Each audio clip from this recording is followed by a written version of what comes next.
క్లాంబరధరం విష్ణుం శశివర్ణం చతుర్భుజం ప్రసన్నవదనం ధ్యాయేత్ సర్వవిఘ్నోపశాంతయే. గురుర్బ్రహ్మా గురుర్విష్ణుః గురుర్దేవో మహేశ్వరః గురుః సాక్షాత్ పరం బ్రహ్మ తస్మై శ్రీగురవే నమః. వాగర్ధావివ సంపృక్తౌ వాగర్ధప్రతిపత్తయే జగతః పితరౌ వందే పార్వతీ పరమేశ్వరౌ. సూక్తిం సమగ్రయతున స్వయమేవ లక్ష్మీః శ్రీరంగరాజమహిషీ మధురైకటాక్షైః వైదగ్ధ్యవర్ణగుణగుంభనగౌరవైర్యాం కండూలకర్ణకుహరాः కవయోధయంతి. హైమోర్ధ్వపుండ్రమజహన్మకుటం సునాసం మందస్మితం మకరకుండలచారుగండం బింబాధరం బహుళదీర్ఘకృపాకటాక్షం శ్రీవేంకటేశముఖమాత్మని సన్నిధత్తాం. విమలపటి కమలకుటి పుస్తకరుద్రాక్షశస్తహస్తపుటి కామాక్షి పక్ష్మలాక్షి కలిత విపంచి విభాసి వైరించి. నారాయణం నమస్కృత్య నరం చైవ నరోత్తమం దేవీం సరస్వతీం వ్యాసం తతో జయముదీరయేత్. హరి ఓం. పరమేశ్వర స్వరూపైన సభకి నమస్కారం. శ్రీకృష్ణరాయబారం విఫలమైపోయిన తరువాత పాండవులు కౌరవులు కూడా యుద్ధ ప్రయత్నముల యందు నిమగ్నమయ్యారు. అందులో దుర్యోధనుడు భీష్మాచార్యుల వారిని సర్వసైన్యాధిపతిగా అభిషిక్తుని చేసిన తరువాత కౌరవ బలంలో ఉన్నటువంటి వీరుల యొక్క తారతమ్యాన్ని నిర్ణయించి చెప్పవలసిందిగా అభ్యర్థించాడు. ఆ పైన భీష్మాచార్యుల వారు ఆ కౌరవ వీరులలో ఎవరెవరు ఎంతటి బలం కలిగిన వారో, యుద్ధంలో ఎవరెవరు ఎంతటి సామర్థ్యాన్ని ప్రకటనం చెయ్యగలిగినటువంటి వారో వివరణ చేస్తున్నటువంటి ఘట్టం. దుర్యోధనుడితో మాట్లాడుతూ భీష్ముడు అంటాడు, నీవతిరథుడవు, నీ తమ్ములందరూ సమరథ శ్రేష్ఠులు, సమరమునకు బరుసని వీరులు, పాంచాల సేన నిర్జింతురు, నను నేన చెప్పికొనగనేర, నా ఏట్యర మీరెరంగుదురు, భోజాగ్రణి కృతవర్మ అతిరథుండు, దృఢవీది ఈతండు తీర్చునెంతటిపైనయైన గైకొని, శల్యుడతిరథుండు, వాసుదేవుతోడి ఈసువాడు అల్లర విడిచె నిన్ను కూడి, విక్రమమున పేరుకొనగా చాలు భూరిశ్రవుండతిరథుల మొదలి అనికి రక్కసుండు. భీష్మాచార్యుల వారు మాట్లాడుతూ చెప్తున్నటువంటి మాట, నీవు అతిరథుడవు. ఆ వర్గీకరణలో అన్నిటికన్నా ఉన్నత శ్రేణి అతిరథుడు. దుర్యోధన, నువ్వు అతిరథుడవు. నీ తమ్ముళ్ళందరూ కూడా సమరథులు, సమరథులలో శ్రేష్ఠులైనటువంటి వారు. వీళ్ళెవ్వరూ కూడా యుద్ధంలో జంకేటటువంటి స్వభావం లేనటువంటి వారు, చాలా పౌరుషంతో యుద్ధం చెయ్యగలిగినటువంటి వారు. కాబట్టి పాంచాలరాజు యొక్క సేనంతటినీ కూడా ఓడించడానికి తగినటువంటి సమర్థత కలిగినటువంటి వారు. ఇక నా గురించి నేను చెప్పుకోవడం మర్యాద కాదు, కాబట్టి నా గురించి నేను చెప్పను, మీ అందరికీ తెలుసు. ఇక భోజవంశంలో జన్మించినటువంటి కృతవర్మ అతిరథుడు, చాలా దృఢమైనటువంటి సంకల్పం కలిగినటువంటి వాడు, ఎంత గొప్ప యుద్ధమైనా చెయ్యగలిగినటువంటి వాడు. శల్యుడు అతిరథుండు, శల్యుడు అతిరథుడు. వాసుదేవుతోడి ఈసువాడు అల్లుర విడిచే నిన్ను కూడి. ఈ శల్యుడు వాసుదేవుడైనటువంటి శ్రీకృష్ణ పరమాత్మ మీద ఎప్పుడు అసూయతో ఉంటాడు. ఎందుకని అంటే ఆ రోజుల్లో భూమి మీద వాళ్ళకి అవసరం లేకపోయినా నేర్చుకుని అంత గొప్పగా సారథ్య ప్రౌఢిమ చూపించగలిగినటువంటి వారు ఇద్దరే. ఒకటి శ్రీకృష్ణ భగవానుడు, రెండు శల్యుడు. వాళ్ళిద్దరూ కూడా నిజానికి సారథ్యంలో సమానమైనటువంటి శక్తి కలిగిన వారు. కానీ శ్రీకృష్ణ పరమాత్మ ఎవరికి సారథిగా ఉన్నారో వారు రక్షింపబడుతుంటారు. శల్యుడు పొగడ్తలకి లొంగిపోతాడు కనుక ఆయన ఎవరికి సారథ్యం చేశాడో ఆ కర్ణుడు మరణించడానికి కారణాల్లో ఆయన కూడా ఒకడయ్యాడు. కాబట్టి నిజానికి మేనల్లుళ్ల వైపు యుద్ధం చెయ్యవలసినటువంటి శల్యుడు వాళ్ళని విడిచిపెట్టి మీ వైపుకు వచ్చాడు. అతనికి శ్రీకృష్ణ పరమాత్మ అంటే అసూయ. ఇక విక్రమమున పేరుకొనగజాలు భూరిశ్రవుండతిరథుల మొదలి, చాలా విక్రమం కలిగినటువంటి వాళ్ళల్లో అతిరథులలో మొదట చెప్పవలసినటువంటి వాడు భూరిశ్రవుడు. అనికి రక్కసుండు, యుద్ధంలో రాక్షస స్వభావంతో, అంటే అంత గొప్పగా అంత అద్భుతమైనటువంటి రీతిలో యుద్ధం చెయ్యగలడు. ఇక యుద్ధమే మొదలు పెడితే ముందు వెనక చూసేటటువంటి లక్షణం లేకుండా అంత పరాక్రమంతో చొచ్చుకుపోగలిగినటువంటి సమర్థత కలిగినటువంటి వాడు సైంధవుడు, మహారథుడు. మీ బావగారైనటువంటి సైంధవుడు మహారథుడు కాబట్టి అతను కూడా గొప్ప యుద్ధం చేస్తాడు. ఇంకా కృపాచార్యుడు అతిరథులందరిలోకి చాలా శ్రేష్టమైనటువంటి వాడు, సైన్యం అంతటిలోకి కూడా మిన్న అయినటువంటి వారిలో ఒకడు. గెలవనైనా గెలుస్తాడు, చావనైనా చస్తాడు తప్ప యుద్ధంలో కించిత్ కూడా వెనక్కి తీయడం అనేటటువంటిది ఆయనకి అలవాటు ఉన్నది కాదు. ఇక వర దివ్యాస్త్రవిదుండు బాహుఘనుడు అశ్వత్థామ గాంధీవతో బురిడింపందగువాడు వీనికెన ఈ భూలోక సంచారులెవ్వరు లేరు ఈతడు బ్రాహ్మణుండనిన భావంబోనగా నోర్వము ఇందర మోహింపగలేదగాని యము చందంబయ్యడుం పోరులన్. ఇక అశ్వత్థామ అనేకమైనటువంటి దివ్యమైనటువంటి అస్త్రములను వరంగా సంపాదించుకున్నటువంటి వాడు, అపారమైనటువంటి బాహు విక్రమం కలిగినటువంటి వాడు. నిజానికి గాంధీవితో పురిడింపంతగువాడు, అర్జునుడితో పోల్చడానికి తగినటువంటి వాడు. భూలోకంలో అశ్వత్థామ లాంటి వీరులు బహు తక్కువ మంది ఉంటారు. అందరినీ అశ్వత్థామతో పోల్చడం సాధ్యం కాదు. ఈయన యుద్ధం చేస్తుంటే బ్రాహ్మణుడేనా అనిపిస్తుంది, అంత గొప్పగా యుద్ధం చేస్తాడు. ఇక యుద్ధాలలో ఈయన విజృంభణం చూస్తే యమధర్మరాజు గారు యుద్ధానికి వచ్చారా అనిపిస్తుంది, అంత గొప్పగా యుద్ధం చెయ్యగలిగినటువంటి వాడు అశ్వత్థామ. ఇక అతిరథోత్తముడు ద్రోణాచార్యుడు అందలి ఇందలి విలుకాండ్రకెల్ల గురుడు.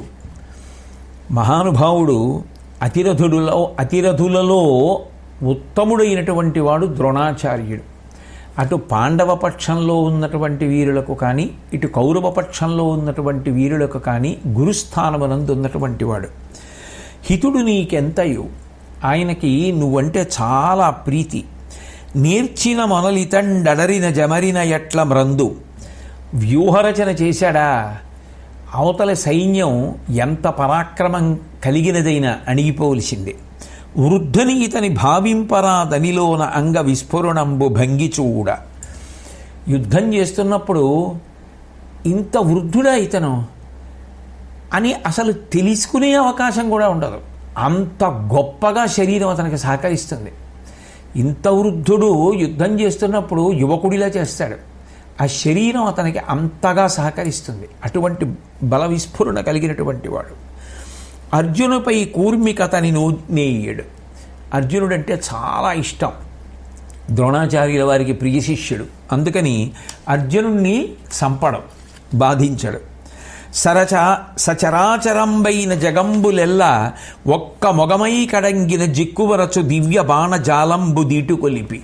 సమస్త చరాచర ప్రపంచమంతా వచ్చి ఎదురు నిలిచినా కూడా తన దివ్యమైనటువంటి బాణ పరంపర చేత చీకాకు కల్పించగలిగినటువంటి సమర్థుడు. ప్రాణములు డాపలు. ఈయన ప్రాణముల మీద ఆశతో యుద్ధం చెయ్యడు కాబట్టి తెగించి యుద్ధం చెయ్యగలడు. ఈతని పాటి దొరలగాన మీరాజ్యముల యందు కౌరవేంద్ర. అసలు ఈ ద్రోణాచార్యుల వారి వంటి వీరుణ్ణి ఏ లోకంలోనూ కూడా ఏ రాజ్యమునందు కూడా చూడడం సాధ్యం కాదు, అంతటి మహానుభావుడు. ఇక బాహ్లికుడు అతిరథుడు.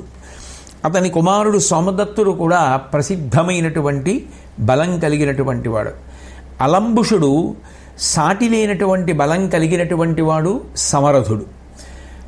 మంచి మాయా బలంతో యుద్ధం చెయ్యగలిగినటువంటి వాడు. ఆ కారణం చేత శత్రువులను అణిచివేయడంలో గొప్ప సామర్థ్యం ఉన్నటువంటి వాడు. ప్రాగ్జ్యోతిషపురానికి అధిపతి అయినటువంటి భగదత్తుడు సమరథుడు. ఇక కర్ణుని గురించి మాట్లాడుతూ భీష్మాచార్యుల వారంటారు, నీకు ప్రగ్గడయును నెయ్యంపు చెలియునై కయ్యంబునకు ఎప్పుడు కాలుద్రవ్వు పాండుపుత్రులతోడి పగకు నిన్నెసకొల్పు కొలువున రజ్జులు పలుకునట్టి రాధాసుతుండు అర్ధరథుడు కుండలములు కవచంబు పోవుట కారణముగా బీరువారినవాడు వీరిడి కృప పెద్ద పరశురాముండు శాపమున వీని అస్త్ర వీర్యంబు చెరిచే అట్లగుట వీడు పార్థు మార్కొని ప్రాణము మానంబు తనకు సొమ్ముగ దక్కించుకొనగలేమి ఎల్లవారికి ఎంతయు తెల్లమధిపా. ఓ దుర్యోధన, నీకు మంత్రి ఈ కర్ణుడు, చాలా నీకు ఇష్టమైనటువంటి స్నేహితుడు, ఎప్పుడూ యుద్ధానికి కాలు దువ్వుతూ ఉంటాడు. నిన్ను పాండురాజకుమారులైనటువంటి పాండవులకు వ్యతిరేకంగా యుద్ధంలో పురిగొల్పుతూ ఉంటాడు. కొలువు జరుగుతున్నప్పుడు పెద్ద పెద్ద బీరాలు పలుకుతూ ఉంటాడు. అటువంటి ఈ కర్ణుడు ఉన్నాడే, ఇతడు అర్ధరథుడు. కారణమేమి అంటే ఇతనికి సహజంగా కవచ కుండలాలు ఉండేవి. అటువంటి కవచ కుండలములు రెండూ కూడా పోగొట్టుకున్నాడు. పైగా బుద్ధి సక్రమంగా పనిచేయడం అనేటటువంటి లక్షణం లేనివాడు. అన్నిటికన్నా తేజస్సుని కోల్పోయినటువంటి వాడు. సహజ కవచ కుండలములతో పుట్టినవాడు ఎప్పుడైతే వాటిని పోగొట్టుకున్నాడో అప్పుడే అతని యొక్క తేజస్సు క్షయమైపోయింది. చాలా గొప్ప గురువైనటువంటి పరశురాముడి యొక్క శాపం చేత ఇతనికి ఉన్నటువంటి అస్త్ర సంపద అంతా కూడా తొలగిపోయింది. అర్జునుడిని నిజానికి యుద్ధంలో ఇతను ఎదుర్కొనలేడు. ప్రాణము దక్కించుకోలేడు, మానము దక్కించుకోలేడు. అర్జునుడే ఇతన్ని గెలుస్తాడు. ఈ విషయం నేను చెప్పడం కాదు, సభలో ఉన్నటువంటి అందరికీ తెలుసు అన్నాడు భీష్ముడు. వెంటనే ద్రోణాచార్యుల వారు లేచన్నారు, అనవుడు గురుడిట్లను కర్ణుని చందము మున్ను కడగు రోయడు పారన్ వినుమేమరియుండంగా పున ఈతండర్ధరధుడవున్ తలపోయన్. 3 కారణములను ద్రోణాచార్యుడు అధికంగా చెప్పాడు. చెప్పి భీష్ముడు చెప్పింది యథార్థం. కర్ణుడు అర్ధరథుడే అంటూ, కర్ణుని చందము మున్ను కడగు. కర్ణుని యొక్క యుద్ధంలో ఉన్నటువంటి లోపం ఏమిటంటే అందరికన్నా ముందు వెళ్ళిపోతాడు. అంత ఉత్సాహంతో వెళ్ళిపోతాడు. వెళ్ళిపోయినవాడు యుద్ధాన్ని అంత సమర్థతతోటి చేయడు. చెయ్యకుండా రోయడు పారన్, యుద్ధరంగం నుంచి పారిపోవడానికి వెనుదీయడు. వెళ్ళడం మాత్రం అందరికన్నా ముందు వెళ్తాడు, తర్వాత పారిపోతాడు. వినుమేమరియుండుంగావున, ఎప్పుడూ కూడా ఏదో పరాకుగా ఉంటాడు. యుద్ధం చేసేటప్పుడు దాని మీదే దృష్టి పెట్టి ఉండేటటువంటి లక్షణం ఉన్నవాడు కాడు, పరాకుగా ఉంటాడు. కాబట్టి ఇతడు అర్ధరథుడే తప్ప అంతకన్నా అధికుడు అని చెప్పి నిర్ణయించడం సాధ్యం కాదు అని ద్రోణాచార్యుల వారు అన్నారు. అనగానే కర్ణుడు సభలో లేచి నిలబడి భీష్మాచార్యుల వారిని ఉద్దేశించి, నా మీద ద్వేషంతో ఈ విధమైనటువంటి కఠినమైనటువంటి మాటలు పలకడం మీకు తగినది కాదు. నేను అర్ధరథుడను అని చెప్పావు భీష్మ. నేను అర్ధరథుడను అని చెప్పడానికి నా యందు ఏ లోపములు ఉన్నాయని నువ్వు నిర్ణయించి చెప్పావు. నిజానికి భీష్ముడు చెప్పాడు కదా, సహజ కవచ కుండలములు లేవు, పరశురాముడి యొక్క శాపమున్నది, బుద్ధి లేనివాడు, ఆ పైన తేజస్సును కోల్పోయినవాడు. ద్రోణుడు చెప్పాడు, యుద్ధంలో ముందు వెళ్ళిపోతాడు, పారిపోతాడు, పరాకుగా ఉండడు, ఈ కారణాల చేత అర్ధరథుడు అని చెప్పాడు. చెప్తే ఆ కారణములను ఖండించాలి తప్ప నన్ను నువ్వు ఏ కారణాలు దృష్టిలో పెట్టుకుని అర్ధరథుడిగా నిర్ణయించావు? నువ్వు పక్షపాతంతో మాట్లాడుతున్నావు. ఎప్పుడూ కొలువులో నేను బాధపడేటట్లుగా మాట్లాడుతూ ఉంటావు. కానీ దుర్యోధనుణ్ణి చూచి దిగమింగుకుని వెళ్ళిపోతున్నాను తప్ప అసలు భీష్మ నువ్వు నా దృష్టిలో అర్ధరథుడి అన్నాడు. ఇంకంతకన్నా హాస్యాస్పదమైన విషయం లోకంలో ఏముంటుంది? మనిషి తనని తాను నియంత్రించుకోలేకపోతే పెద్దలతో మాట్లాడేటప్పుడు కూడా నోటి మాటేగా ఎంత మాట అయినా అనేయచ్చు. కాబట్టి భీష్ముణ్ణి పట్టుకుని నువ్వు కూడా నా దృష్టిలో అర్ధరథుడు అన్నాడు అని సభవంక అంతటా కలయ చూచి, హితుడని నమ్మగా తగునే ఈతని కార్యపు మాటలిట్టివే పతిదశ కూర్మి వాపుటకు బట్టుగా నెక్కువ తక్కువటంచు ఉన్నతులకు మిదినీషులకు నానగ పల్కుట కాక ఇట్టి వారితవులు తండ్రికిన్ సుతులకు యమన నేర్తుము పెద్దరాజులన్ అన్నాడు. ఇటువంటి వాడు హితాన్ని చేకూరుస్తాడా ఈ భీష్ముడు? ఎందుకని అంటే యుద్ధానికి బయలుదేరే ముందు రాజులలో తారతమ్యం చెప్తున్నాడు. వీడు ఎక్కువ బలం ఉన్నవాడు, వీడు తక్కువ బలం ఉన్నవాడు, వీడు ఇంతే బలం ఉన్నవాడు, వీడు యుద్ధంలో ఇంతవరకే పనికొస్తాడు అని మాట్లాడుతున్నాడు. ఇలా ఎక్కువ తక్కువలు నిర్ణయం చేస్తే వాళ్ళల్లో వాళ్ళకి వైషమ్యాలు కలుగుతాయి, రెండు సిగ్గుపడతారు. ఈ కారణం చేత ఆ రాజులు నిజంగా దుర్యోధనుడి పట్ల ప్రేమతో, పూర్తి విశ్వాసంతో, ఆయన గెలవాలన్న ఉద్దేశ్యంతో యుద్ధం చెయ్యరు. ఇట్లాంటి వాడు తండ్రికి కుమారుడికి ఏ విధంగా హితం చేకూరుస్తాడు? యుద్ధానికి వెళ్లే ముందు అసలు రాజుల యొక్క బలం గురించి ఇతను మాట్లాడవలసిన అవసరం ఏముందంటాడు. ఆయన మాట్లాడాడా? భీష్ముడు మాట్లాడింది కాదు. దుర్యోధనుడు అడిగాడు, మన వైపు ఉన్నటువంటి బలంలో ఎవరెవరిది ఎటువంటి శక్తి, ఎటువంటి సామర్థ్యం, ఎవరి మధ్య ఎటువంటి తారతమ్యాలున్నాయి చెప్పమని అడిగితే భీష్ముడు చెప్పాడు తప్ప తనంత తానుగా చెప్పినది కాదు. పైగా ఆ హెచ్చరిక లేకపోతే ఎవరికి వారే గొప్పవారం అనుకుని వెళ్ళిపోతే ప్రమాదం వస్తుంది. సమర్థత అనేటటువంటిది ఆ రంగమునందున్నటువంటి నాయకుడు నిర్ణయించి వాడుకోవలసి ఉంటుంది. ఎవరు అతిరథుడు, ఎవడు సమరథుడు, ఎవడు ఉత్తమ అతిరథుడు, ఎవడు అర్ధరథుడు నిర్ణయిస్తే కదూ, దానిని బట్టి కదూ యుద్ధానికి నియంత్రించవలసి ఉంటుంది, నియామకం చెయ్యవలసి ఉంటుంది.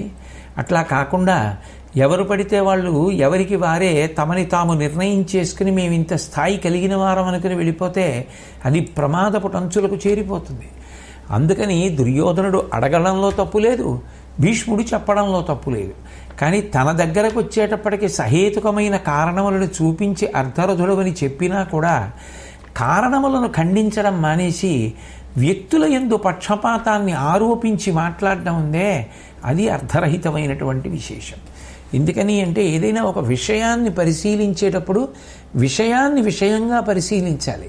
అంతేకాని విషయాన్ని పరిశీలించడం మానేసి దాన్ని వ్యక్తుల యొక్క గుణముగా ఆరోపించి వ్యక్తుల యొక్క ఔన్నత్యాన్ని పాడు చేయడానికి చేసే ప్రయత్నాలు కర్ణుడు బహుశಃ ప్రారంభం చేసి ఉంటాడు. కాబట్టి భీష్ముని యొక్క వ్యక్తిత్వమునందు దోషం పట్టే ప్రయత్నం చేశాడు. కజ్జము తప్పే నీ ఎదుర కష్టపు మాటలకెలయోర్తురు, ఈ దుర్జనుడైన శాంతనవు దౌర్బలమేటిది, ఈతడొక్కడును వర్జితుడైననేమి, నృపవర్గము కుందుట ఎంట బాయునే, అర్జున పక్షపాతి ఇతడు ఆలము మేకుని చెయ్యడుంజుమి. అసలు ఈ భీష్ముడు ఇలా మాట్లాడడం వల్ల మనం ఎటువంటి యుద్ధానికి బయలుదేరుతున్నామో అటువంటి కార్యమే చెడిపోయింది. ఈ భీష్ముడు అందరి యొక్క మనసులు నొప్పించేటటువంటి విధంగా మాట్లాడాడు. అసలు ఈ భీష్ముడికి ఉన్నటువంటి శక్తి ఏ పాటిది? ఈ పాటి శక్తి ఉన్నవాడు మన దగ్గర లేడా ఏమి? ఇతను మన పక్షాన యుద్ధం చేయకపోతే మనకు వచ్చిన నష్టం ఏమిటి? ఎందుకు అసలు ఇతన్ని తీసేయకూడదు మన పక్షంలోంచి? ఎంత తేలిక చేసి మాట్లాడుతున్నాడో చూడండి. మనుష్యులకు తమను తాము నియంత్రించుకోవడం చేత కాలేదనుకోండి, ఒకరి గురించి మాట్లాడేటప్పుడు ఇలా మాట్లాడచ్చా మాట్లాడకూడదా అనేటటువంటి ఆ హద్దులు చెరిగిపోతాయి. ఆ హద్దులు చెరిగిపోతే ఎంత మాటైనా అనొచ్చు, ఎంత దూరమైనా వెళ్ళిపోవచ్చు. కానీ కాలం నిర్ణయించదు ఎవరు గౌరవనీయులో. యుద్ధం నిర్ణయించాలా? కృష్ణుడు నిర్ణయించాలా ఎవరు పూజనీయుడో? శాంతి పర్వం అంతా ఎవరితో? కర్ణుడితో చెప్పించారా? లేకపోతే ఆ రాజుకు చెప్పవలసినటువంటి ధర్మములన్నీ కూడా చెప్పించవలసి వచ్చినప్పుడు భీష్ముడితో చెప్పించారా? కర్ణుడితో చెప్పించారా? ఎవరి గౌరవం ఏమిటో, ఎవరి పూజనీయత ఏమిటో కాలం నిర్ణయిస్తుంది. కాబట్టి అని అంటూ ఇటువంటి వాడు మన పక్షాన ఉండకపోతే వచ్చిన నష్టం ఏమిటి? ఈయనకున్న బలం ఏపాటిది కనుక. కాబట్టి ఇతన్ని మన పక్షంలోంచి తీసేస్తే మంచిది. పైగా ఈయనకి అర్జునుడు అంటే చాలా ఇష్టం. ఇటువంటి వాణ్ణి నమ్ముకుని ఇటువంటి పక్షపాతం ఉన్నవాడిని పక్కన పెట్టుకుని యుద్ధానికి వెళ్ళడం ప్రమాదం కదా అంటూ, నేర్పరులైనటువంటి వృద్ధులు ఉంటారు. వాళ్ళకి ఆ వృద్ధాప్యము అన్నప్పుడు వారి యొక్క వయస్సు, పరిణతి రెండూ దృష్టిలో పెట్టుకోవలసినటువంటి అంశములు. అటువంటి వారు చెప్పినటువంటి మాటలు తప్పకుండా పాటించవలసిందే. కానీ ఇటువంటి అవివేకులైనటువంటి వృద్ధులు చెప్పినటువంటి మాటలు దృష్టిలో పెట్టుకోవలసినటువంటి అవసరం లేదన్నట్లుగా మాట్లాడాడు. ఈ భీష్ముడు సర్వసైన్యాధిపతిగా ఉండి సేనాగ్రభాగంలో నిలబడితే ఇటువంటి మాటలు భీష్ముడు మాట్లాడిన తరువాత రాజులు ఎవరైనా అసలు శ్రద్ధతో యుద్ధం చేస్తారా? ఇతడు దురహంకారి. కాబట్టి ఇతనితో యుద్ధం చేయడానికి నేను అంగీకరించాను అంటే భీష్ముడు కర్ణుడితో అన్నాడు, ముదుకడనైన నాదు బలమున్ జలమున్ వివిధాస్త్ర శస్త్ర సంపదయును పోయి నీ గురుడు భార్గవు చేవిను అజిభూమి నాకిదిరిన వారు పెక్కెడల నేమయిరో ఇరుగన్ జగంబు నా ముదిమియు నీ కుమారతనమున్ వరుసన్ విజయుండెరింగెడున్ అన్నాడు. ఆయన మహానుభావుడు, ఆయన చరిత్ర అటువంటిది, ఆయన సాధించిన విజయాలు అటువంటివి, ఆయన త్యాగం అటువంటిది, ఆయన కురువంశాన్ని రక్షించిన తీరు అటువంటిది, ఆయన నిస్వార్థపరత్వం అటువంటిది, అటువంటి త్యాగమూర్తి, అటువంటి మహాజ్ఞాని, గొప్ప భక్తుడు, ధర్మాత్ముడు, అటువంటి వాడిన కర్ణుడు మాట్లాడడం. అందుకని భీష్ముడు అన్నాడు, ముదుకడనైన నాదు బలమున్ జలమున్ వివిధాస్త్ర శస్త్ర సంపదయును పోయి నీ గురుడు భార్గవు చేవిను. నేను ముదుసెలిని అంటున్నావు కదూ, ముసలివాడిని అంటున్నావు కదూ, గురువుగారు పరశురాముడు ఉన్నారు కదా, ఒకసారి ఆయన దగ్గరికి వెళ్ళి నాకు తెలుసున్న అస్త్ర సంపద శస్త్ర సంపద ఎటువంటివో మీ గురువు గారు అడుగు చెప్తాడు. పరశురాముడి శిష్యుడేగా భీష్ముడు కూడా. అంతటి గురువు, అన్ని నేర్పినటువంటి వాడు భీష్ముడి చేతిలో ఓడిపోయాడు. కాబట్టి వెళ్ళి గురువుగారిని అడుగు.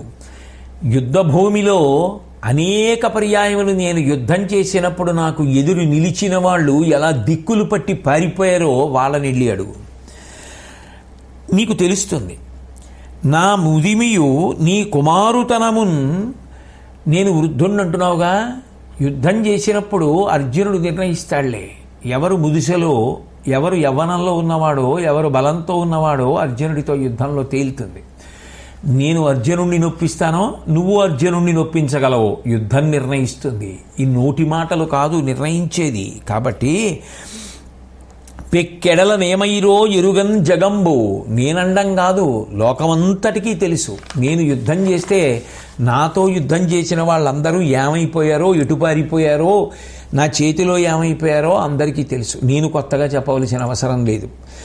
అనుమానింపక సభలో ననునే చెప్పికొనవలసె నాకిమ్మెయి దుర్జనితుడవకు నీ ఎడ ఈసున నాకిటు పలుకవలసే సుతతనూజా. నిజానికి ప్రారంభం చేసినప్పుడు నా గురించి నేను చెప్పుకోను, నా గురించి మీకు తెలుసు అని వదిలేశాను. ఒక సభలో, నిండు సభలో తన గురించి తాను మాట్లాడుకోవడం మర్యాదతో కూడుకున్న విషయం కాదు. కానీ తల్లి కడుపునటు చెడపుట్టినటువంటి నీ వంటి వాడు మాట్లాడిన మాటల వలన కోపం వచ్చినటువంటి నేను ఇవాళ నన్ను నేను పొగుడుకోవలసి వచ్చింది. దీనికి కారణం నువ్వే. నువ్వు అక్కరలేని మాటలు మాట్లాడడం వల్ల నేను నీ యందు కలిగినటువంటి ద్వేషము చేత ఆత్మస్తుతి చేసుకోవలసి వచ్చింది. అది పొరపాటు కదా. ఎంత తనని తాను పరిశీలించుకుంటూ ఉంటాడో చూడండి. ఇటువంటి పొరపాటు జరిగిపోవడానికి కారణం నీ వల్లనే జరిగింది. నువ్వు మంత్రిగా కౌరవులకు లభించావు. దాని వలన జరిగిన గొప్ప ప్రయోజనం ఏమిటంటే వాళ్ళకి కీడు ప్రారంభమైంది. ఎందుకని అంటే ఎప్పుడూ చెప్పకూడని మాటలే చెప్తూ ఉంటావు, చెయ్యకూడని పనుల వైపే వాళ్ళని ప్రచోదనం చేస్తూ ఉంటావు. దాని చేత వాళ్ళకి కలిగినది మేలు కాదు, వాళ్ళకి కలిగినది హితము కాదు. వాళ్ళు నాశనం అవ్వడానికి కావలసినటువంటి పరిస్థితులు కల్పించావు. కాబట్టి నువ్వు మహావీరుడు అని అంటున్నావుగా, నీ ప్రతాపం ఏమిటో యుద్ధంలో చూపిద్దువు గానివి. ఇప్పుడంటే నా మీద నిందమోపి భీష్ముడు సర్వసైన్యాధిపతిగా ఉన్నంతకాలం నేను యుద్ధం చెయ్యను అంటున్నావు. కానీ నేను యుద్ధం చేసి పడిపోయిన నాడు నువ్వు యుద్ధం చెయ్యవలసి ఉంటుందిగా. ఆనాడు అర్జునుడితో యుద్ధం చెయ్యవలసినటువంటి పరిస్థితి నీకు ఏర్పడితే, మహావీరులందరూ వెళ్ళిపోయిన తరువాత నువ్వు కథనరంగ ప్రవేశం చేస్తే, దీనదశలో ఉన్నటువంటి నీ పరివారం సుయోధనుడు నువ్వు చేసినటువంటి మహత్కార్యములు, నువ్వు చేసిన యుద్ధం, నీ పరాక్రమం గురించి తెలుసుకోకుండా ఉండరులే. ఒకప్పుడు నేను యుద్ధానికి ఎడితే ఎలా ఉంటుందో, నువ్వు యుద్ధానికి ఎడితే ఎలా ఉంటుందో ఉన్నటువంటి వీరులందరూ తెలుసుకుంటారు. సూతపుత్ర, ఇతడు నా తల పెద్ద మోపెత్తి నమ్మియున్న ఎట్టి చోట క్రందుసేయ నాకు కాదని శైరించియున్నన్ బ్రతికితింక నూరకొండు. ఓ కర్ణ, ఈ దుర్యోధనుడు నా మీద పెద్ద భారం పెట్టాడు, నన్ను సర్వసైన్యాధిపతిని చేశాడు.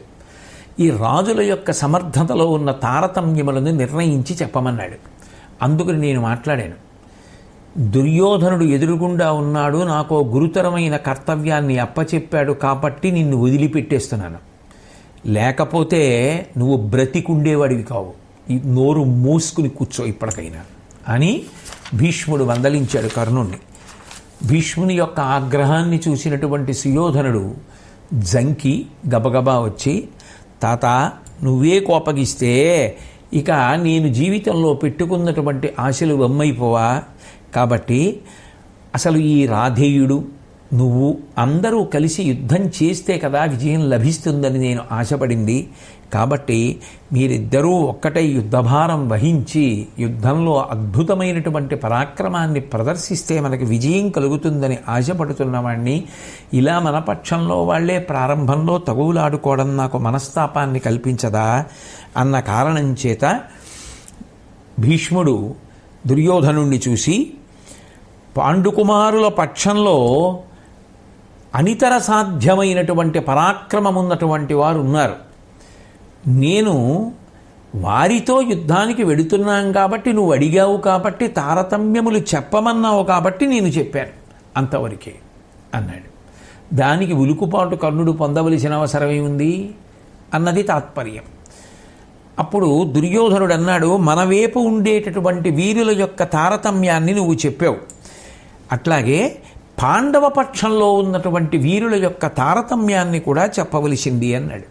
అంటే భీష్ముడు అన్నాడు, నేను చెప్పడానికి అభ్యంతరం లేదు, ఇటువైపు సర్వసైన్యాధిపతిగా ఉన్నప్పుడు ఇక్కడ ఉన్నటువంటి వారి శక్తి గురించి ఎలా మాట్లాడానో అట్లాగే తెలుసున్నవాడిగా వైరిపక్షంలో ఉన్నటువంటి రాజుల యొక్క సమర్థత గురించి మాట్లాడాలి. కానీ నేను ఉన్నట్లు మాట్లాడితే ఈ కర్ణుడు ఉలికి పడతాడు, ఇతని మనసుకి చాలా కష్టంగా ఉంటుంది. కాబట్టి అనవసరంగా నాకు ఎందుకు ఈ గొడవ, ఎందుకు నా చేత చెప్పిస్తావు, చెప్పించిన తర్వాత మళ్ళీ బాధపడడం ఎందుకు, అక్కర్లేని మాటలు మాట్లాడడం ఎందుకని అడిగాడు. అడిగితే, కాదు తాత నువ్వు చెప్పవలసిందే, పాండవుల యొక్క శక్తి సామర్థ్యాలు ఏమిటో, వాళ్ళ దగ్గర ఉన్నటువంటి బలగాలలో ఎవరి యొక్క శక్తి ఎటువంటిదో దయచేసి నాకు తెలియచేయవలసింది అని అడిగాడు. అడిగితే భీష్మాచార్యుల వారు చెప్పడం మొదలుపెట్టి, ధర్మరాజు అగ్నిహోత్రంతో సమానమైనటువంటి వాడు, అతిరథుడు, మానవులకు ఉండేటటువంటి సహజమైన బలం ఎటువంటిదో దానికన్నా అతీతమైనటువంటి బలము కలిగినటువంటి వాడు, పరాక్రమంలో ఇంత అంత అని చెప్పడానికి వీలు కాదు, అంతటి పరాక్రమోపేతుడు ధర్మరాజు. ఇక మిగిలినటువంటి పాండవులు అసలు వాళ్ళ గురించి చెప్పడం అంత తేలిక విషయం కాదు. ఎందుకని అంటే భీముడున్నాడే, అతనిది సామాన్యమైనటువంటి శక్తి కాదు, ఆయన లోకంలో ఉండేటటువంటి వీరులందరి యొక్క బలంతో పోల్చి చెప్పడానికి వీలు లేనటువంటి బలం ఉన్నవాడు. కాబట్టి సామాన్య మనుష్యులతో లెక్క కట్టి ఈయన బలం ఇంత అని చెప్పడం ఎవరికీ సాధ్యం కాదు. ఇక నకుల సహదేవులు సమరథులు, వాళ్ళకి భయం అన్న మాటే తెలియదు, ఎంత గొప్ప యుద్ధమైనా చేస్తారు. ఆ పాండవుల గురించి నేను చెప్పే మాట విను అని దుర్యోధనుడితో చెప్తూ, వారందరూ ధర్మవైభవంబున తపస్సంపద ఎక్కుడు జనులకెల్ల, ధనువు నారంగంబులను పరిణితులు తాకూర్తురు, పరులకు ఓర్వరాని కోల్తల కలరు, పెక్కులు పరాక్రమములు వేర్వేర చేసిన వీరులొక్క మొగమయి తాకిన, వెడగందకుండునే మన సేన మున్నవమానపాటు దుఃఖపాటు కలిగి తొడరంగ వచ్చిన వారు కాన అలతిపోరు, ప్రాణమాసపడక యోపినంతయు పెనగుదురు, అది సహించి నిలుచుటరిది మనకు అని చెప్పాడు. ఆ పాండవులు 5 కూడా 2 కారణముల చేత విశేషమైనటువంటి తేజస్సంపన్నులు. 5 కూడా ధర్మాచరణము కలిగినటువంటి వారు. ఎక్కడ ధర్మమున్నదో అక్కడ ఈశ్వరుడి యొక్క రక్షణ ఉంటుంది. కాబట్టి ధర్మవైభవము చేత వారు తేజస్సు యందు అధికులు. 2వ కారణం, వారందరికీ కూడా తపస్సంపద ఉన్నది. తపస్సు అంటే ఏదో అన్నీ విడిచిపెట్టి వెళ్ళి అరణ్యంలో కూర్చోవడం కాదని ఆరణ్య పర్వంలో మార్కండేయుడే చెప్తాడు. వింటున్నప్పుడు ఏకాగ్ర దృష్టితో వినడం, చెబుతున్నప్పుడు ఏకాగ్ర దృష్టితో చెప్పడం, ఏది చేస్తున్నా దాని మీదే ధ్యానము పెట్టి చెయ్యగలగడమే తపస్సు అయినప్పుడు అటువంటి తపశ్శక్తి కలిగినటువంటి వారు పాండవులు. ఈ రెండు కారణాల చేత మిగిలినటువంటి జనులకు పాండవులకు పోలిక చెప్పడం అసలు సాధ్యం కాదు. సామాన్యులైనటువంటి ఇతర జనులందరికన్నా కూడా పాండవులు 5గురు కూడా అధికులు. ధనువు నారంగంబులను పరిణితులు. వాళ్ళు ఆ ధనుర్వేదాన్ని 6 అంగములతో కలిపి చదువుకున్నటువంటి వారు. వాళ్ళని యుద్ధంలో తాకినప్పుడు, వాళ్ళ జోలికి వెళ్ళినప్పుడు తట్టుకుని తిరగబడి యుద్ధం చెయ్యగలిగినవారు. పరులకు ఓర్వరాని కొల్తలగలరు. ఇతరులు సాహసించి వాళ్ళ జోలికి వెళ్ళడం అంత తేలిక కాదు. పెక్కులు పరాక్రమములు వేర్వేర చేసిన వీరులొక్క మొగమయి తాకిన వెడగందకుండునే మన సేన. వాళ్ళు ఒక్కొక్కళ్ళు విడివిడిగా అనేక విజయాలు సాధించారు. అందరూ కలిసి కాదు, ఒక్కొక్కడు అనితర సాధ్యమైన విజయములను సాధించాడు. ఇప్పుడు వాళ్ళందరూ కలిసి ఒక యుద్ధానికి వస్తున్నారు. అయినప్పుడు వాళ్ళని తట్టుకోవడం అంత తేలికైన విషయం కాదు. పైగా దానితో పాటుగా ఇప్పుడు యుద్ధానికి వచ్చేటప్పుడు వాళ్ళల్లో ఒక అధికమైనటువంటి పగ ఒకటి మనసులో ఏర్పడి ఉన్నది. ఎందుకని? మున్నవమానపాటు దుఃఖపాటు కలిగి తొడరంగ వచ్చిన వారుగాన అలతి పోరు ప్రాణమాసపడక ఓపినంతయు పెనగుదురు. వాళ్ళకి మనసుల్లో అవమానము అగ్ని రగిలినట్టు రగులుతోంది. అది నువ్వు చేసిందే. ఇంతకుముందు వాళ్ళది నిష్కారణంగా అనరాని మాటలు అన్నావు, పెట్టరాని కష్టములు పెట్టావు. ఇప్పుడు ఆ అవమానములన్నీ వాళ్ళకి మనసులో ఉన్నాయి. కాబట్టి ప్రతీకారం చెయ్యాలనేటటువంటి కక్షతో ఉన్నవాడు యుద్ధంలో కర్కశంగా ప్రవర్తిస్తాడు, కించత్ వెనకాడడు. కాబట్టి మరింత ప్రమాదకరంగా ఉంటారు. ఇప్పుడు దానికి తోడు ప్రాణం పోయినా సరే వీళ్ళ సంగతి మాత్రం తేల్చవలసిందే అన్న పట్టుదలతో వస్తున్నారు. కాబట్టి ఇన్ని కారణముల చేత ఇప్పుడు వాళ్ళ శక్తి ద్విగుణీకృతమైపోయింది.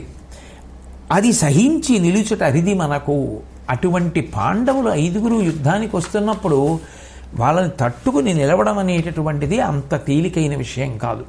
శారీరకంగా అంత బలవంతులు, శాస్త్రమునందు నిష్ణాతులు, విశేషించి ధర్మసంపద ఉన్నవారు, తపస్సంపద ఉన్నవారు, విడివిడిగా యుద్ధములు చేసి గెలిచినవారు, 5గురు కలిసి వస్తున్నవారు, యుద్ధమునందు బెదరని స్వభావం ఉన్నవారు, ఎంత పెద్ద యుద్ధమైనా చెయ్యగలిగిన పరాక్రమం ఉన్నవారు. అది చాలదన్నట్టు మనసులో దుఃఖాన్ని అవమానాన్ని తీర్చుకోవాలనేటటువంటి పగతో వస్తున్నవారు. కాబట్టి మన సైన్యం అసలు వాళ్ళని తట్టుకోవడం అంత తేలిక కాదు. ఇక అర్జునుడి విషయం.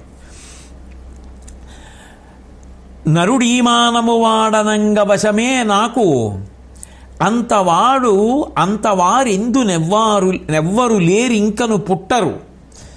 ఆ పులికి దుర్వారోజ్యముండైన ఆ హరియుండు తోడటే ఏమి చెప్పుదు. అతండా సేనలంకాచునొక్కరుడు కీటడగించు ఈ బలములన్ గాంధీవ దుర్దాంతుడై. అర్జునుడి గురించి చెప్తూ నరుడీ మానము వాడనంగవశమే నాకు. అసలు అర్జునుడు ఇంతవాడు, అర్జునుడి యొక్క బలం ఇంతటిది అని చెప్పడం నాకు శక్యం కాదు దుర్యోధన. ఎందుకని అంటే అంతవారు ఎవ్వరు లేరు. అసలు అర్జునుడితో సమానమైనటువంటి వాడు ఈ లోకమునందు కాదు, ఏ లోకమునందు కూడా లేడు. అంతటి గొప్ప విలుకాడు. ఆ పులికి దుర్వారోజ్యముండైన ఆ హరియున్ తోడటే. అసలే బెబ్బులి లాంటివాడు. ఇప్పుడు ఆ బెబ్బులి లాంటి అర్జునుడు సవ్యసాచి గాంధీవం పట్టుకుని రథం ఎక్కి యుద్ధానికి వస్తుంటే సాక్షాత్ పరిపూర్ణావతారం పరమాత్మ భగవానుడైనటువంటి శ్రీకృష్ణుడు సారథిట. ఇంకేం చెప్పమంటావు? ఏమి చెప్పుదు? ఇక అర్జునుడి గురించి నేనేం చెప్పను? అతండా సేనలంకాచునొక్కరుడు. పాండవ సైన్యాన్నంతటినీ అర్జునుడు ఒక్కడే కాపాడేస్తాడు. అతని శక్తి అటువంటిది. కీటడగించు నీ బలములను గాంధీవ దుర్దాంతుడై, నీ బలాలన్నింటినీ కూడా గాంధీవం చేత పట్టి అణిచేస్తాడు. కాబట్టి దుర్యోధన అసలు అర్జునుడి గురించి చెప్పడం నా వల్ల కాదన్నాడు. అనగానే కౌరవ సైన్యం వైపు సభలో కూర్చున్నటువంటి వాళ్ళందరూ తలలు వెరలాడేసి ప్రాణాల మీద ఆశలు తెలిసారు. ఇక వాళ్ళేనంటే ఉపపాండవులు 5 కూడా మహారథులు. అభిమన్యుడు అతిరథులలో అగ్రేసరుడు. శ్రీకృష్ణార్జునులకు ఇద్దరికీ కూడా సాటి అయినటువంటి వాడు. యుద్ధపు నైపుణ్యం విశేషంగా తెలిసినటువంటి వాడు. అపారమైనటువంటి శక్తి కలిగినటువంటి వాడు. విశేషించి అంత ఓర్పు ఉన్నటువంటి వాడు. పైగా ఆ అభిమన్యుడి యందు మన పట్ల ప్రమాదకరమైన లక్షణం ఒకటి ఉంది.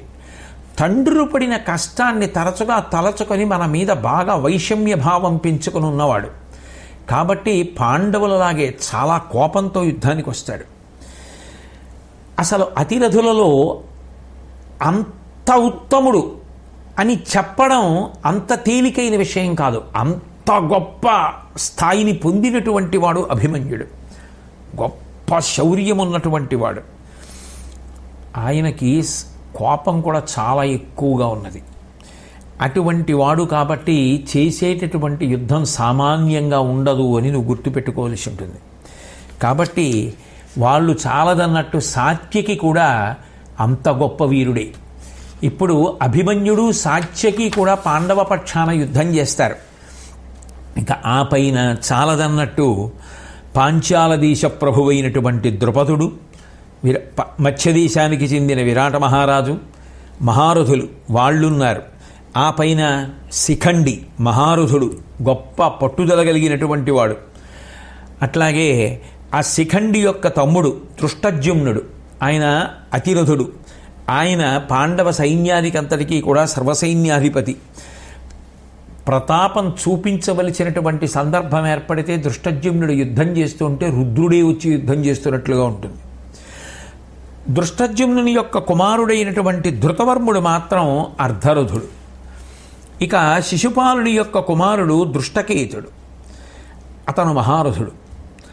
భోజుడు, అజుడు అను పేర్ల గల నరపతులున్నారు, వాళ్ళు మహారథులు అని మిగిలిన రాజులందరి యొక్క వైభవం గురించి కూడా చెప్తూ భీముని యొక్క కుమారుడైనటువంటి ఘటోత్కచుడు గురించి ప్రస్తావించాడు.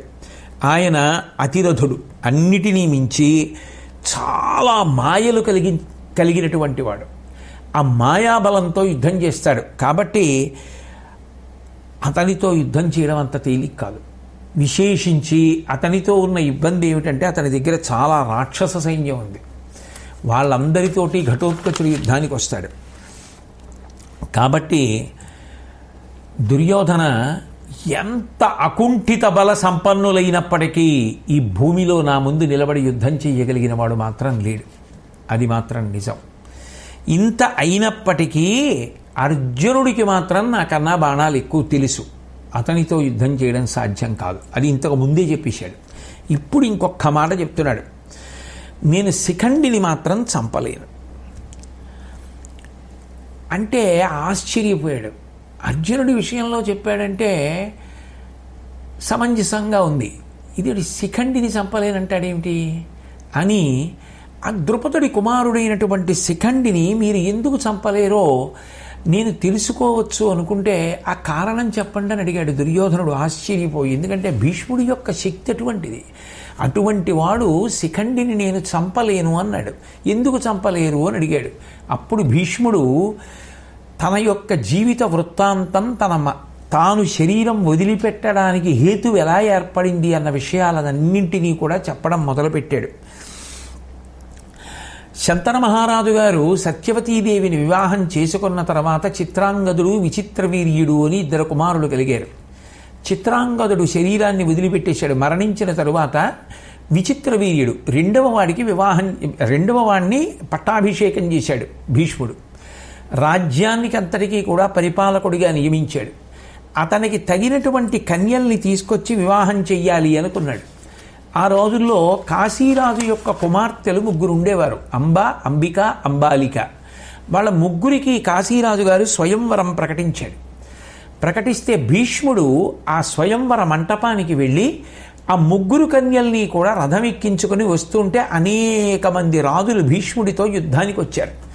అంతమందిని అలవోకగా ఓడించి భీష్ముడు ముగ్గురు కన్యల్ని హస్తినాపురానికి తీసుకొచ్చి తమ్ముడైనటువంటి ఆ విచిత్ర వీర్యుడికిచ్చి వివాహం చేయడానికి సిద్ధపడ్డాడు. ఆ సిద్ధం పడినటువంటి సందర్భంలో అంబ భీష్ముడి దగ్గరికి వచ్చి ఒక మాట అంది.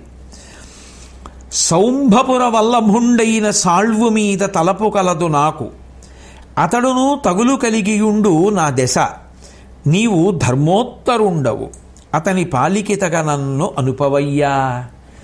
నేను ఆ సాళ్వుడు అనబడేటటువంటి రాజుకి మనసిచ్చి ఉన్నాను. ఆ సాళ్వుడికి కూడా నా యందు అనురక్తి ఉంది. మా నాన్నగారికి తెలియక స్వయంవర ప్రకటనం చేశాడు. చేయడంలో నువ్వు మా ముగ్గురిని తీసుకొచ్చావు. నా మనసు సాళ్వుని ఎందున్నది కాబట్టి నన్ను సాళ్వుడి దగ్గరికి పంపించేవని. వెంటనే భీష్ముడు తల్లి అయినటువంటి సత్యవతీదేవిని సంప్రదించి మనసు వేరొకరి ఎందున్నటువంటి పిల్లని తమ్ముడికిచ్చి వివాహం చెయ్యడం మంచిది కాదు అని వృద్ధాంగనలనిచ్చి రథం ఎక్కించి పరమ గౌరవంగా అంబని సాళ్వుడి దగ్గరికి పంపించేశాడు. ఆమె సాళ్వుడి దగ్గరికి వెళ్ళింది. ఈ మిగిలినటువంటి అంబిక అంబాలికని విచిత్ర వీర్యుడికి ఇచ్చి భీష్ముడు వివాహం చేసేశాడు. ఈ అంబ సాళ్వుడి దగ్గరికి వెడితే సాళ్వుడు అన్నాడు, అంబయోనట సాళ్వుని కడకొంబోగిన నతడు భీష్ముని కొనిపోయిన దాని పరచున్ గైకొన ధర్మంబే కన్యాత్వ మెడల మగువా నీకున్.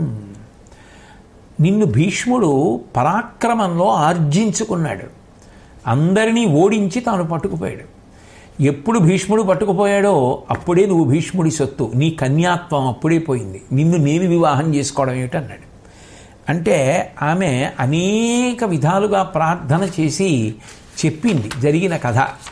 ఇది నా తండ్రికి తెలియక స్వయంవరం ప్రకటించాడు, నేను నీ యందు అనురక్తనన్న విషయం తెలియదు కదా. భీష్ముడికి తెలియక మా ముగ్గురిని తీసుకెళ్ళాడు. నేను చెప్పిన తరువాత వృద్ధాంగనలనిచ్చి పంపించేశాడు. నేను నీ దగ్గరికి వచ్చేసాను. కాబట్టి ఇప్పుడు నువ్వు నన్ను తిరస్కరించడంలో మర్యాద లేదు, కాబట్టి నువ్వు నన్ను స్వీకరించవలసింది అని అడిగింది. అడిగితే ఏ కారణం చేత కూడా నిన్ను నేను స్వీకరించడం సంభవం కాదు.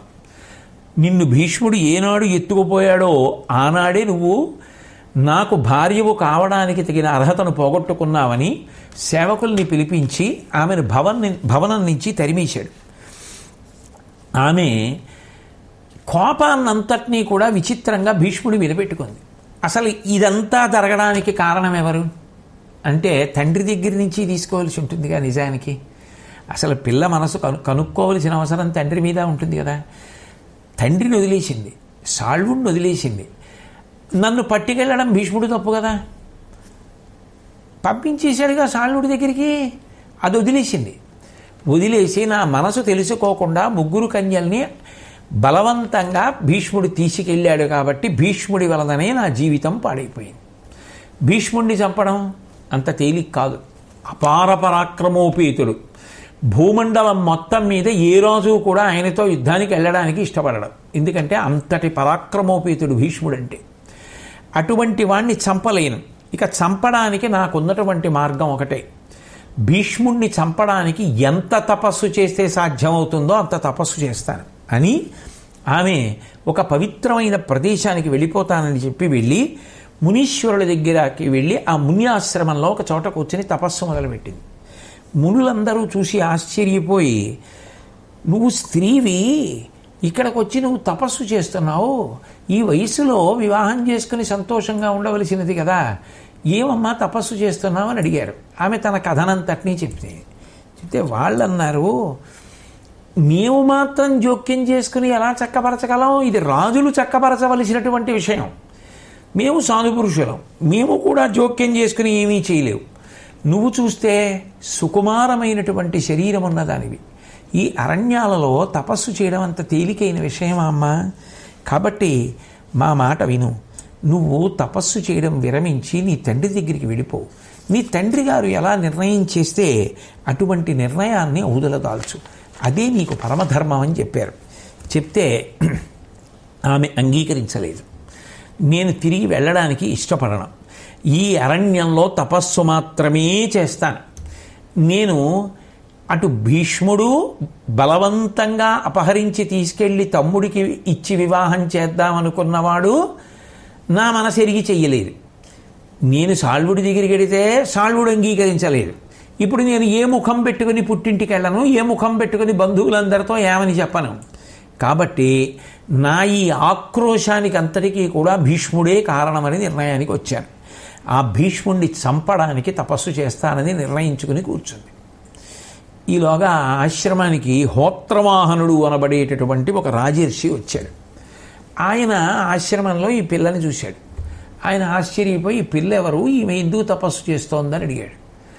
అక్కడ ఉన్నటువంటి సాధుపుంగవులందరూ కూడా ఆమె కాశీరాజు పుత్రి అని జరిగినటువంటి కథనంతటినీ కూడా చెప్పారు. చెప్తే ఆయన ఆశ్చర్యపోయి ఆ పిల్లని పిలిచి, అమ్మా నువ్వు నాకు దౌహిత్రి, నీ తల్లి నా కుమార్తె, అయ్యో నీకు ఇంత కష్టం వచ్చిందా, నువ్వు కష్టంలోంచి బయటపడే మార్గం నేను చెప్తానన్నాడు. ఏమిటి చెప్పమంది. పరశురాముడు ఉన్నాడు, ఆయన మహానుభావుడు, భీష్ముడికి గురువు మాట కాదనలేడు కదా. ఆ పరశురాముడి పాదాలు పట్టుకుంటే పరశురాముడు నీకు జరగవలసినటువంటి న్యాయాన్ని చేస్తాడు. ఆయన కాపాడగలిగినటువంటి వాడు, నిన్ను కష్టముల నుంచి గట్టెక్కించగలిగినటువంటి వాడు. కాబట్టి నువ్వు బెంగ పెట్టుకోకు అంటే అంబ అంది, ఆయన ఎక్కడ ఉంటాడు, నేను ఎలా వెడతాను, ఎలా ఆశ్రయిస్తాను, ఆయన నా పట్ల ఎట్లా అనుగ్రహాన్ని వర్షిస్తాడు, ఇవన్నీ ఎలా జరుగుతాయి అని చెప్పి అడిగితే హోత్రవాహనుడు దానికి మార్గం ఏదో చెప్పాలని ప్రయత్నం చేస్తుండగా అకృతవ్రణుడు అనబడేటటువంటి ఒక ముని అక్కడికి వచ్చాడు. ఆయన పరశురాముడి పరుపున వచ్చాడు. ఆయనకి హోత్రవాహనుడితో మిక్కిలి స్నేహం. ఆ పరశురాముడు తనకి ప్రియమిత్రుడైనటువంటి హోత్రవాహనుడిని చూడడం కోసమని చెప్పి బయలుదేరి వస్తున్నాడు. ఆయన ఇక్కడ మీ అందరికీ దర్శనమిస్తాడు, రేపే వస్తున్నాడు అని ఆ వచ్చినటువంటి అకృతవ్రణుడు చెప్పాడు. వెంటనే సంతోషించినటువంటి హోత్రవాహనుడు అన్నాడు, అమ్మ నువ్వు బెంగ పెట్టుకోవలసినటువంటి పని లేదు, ఆయనే వస్తున్నాడు పరశురాముడు. కాబట్టి వచ్చిన తరువాత ఆయన పాదములు గట్టిగా పట్టుకుని నీకు వచ్చినటువంటి కష్టం చెప్పు, ఆయన నీ కష్టాన్ని తీరుస్తాడన్నాడు. పరశురాముడు రాని వచ్చాడు. వచ్చి కూర్చున్న తర్వాత ఆయనకి చాలా భక్తి ప్రపత్తులతో అందరూ పూజాదికములు సెలిపారు. హోత్రవాహనుడు వెళ్ళి ఆయనని దర్శించాడు.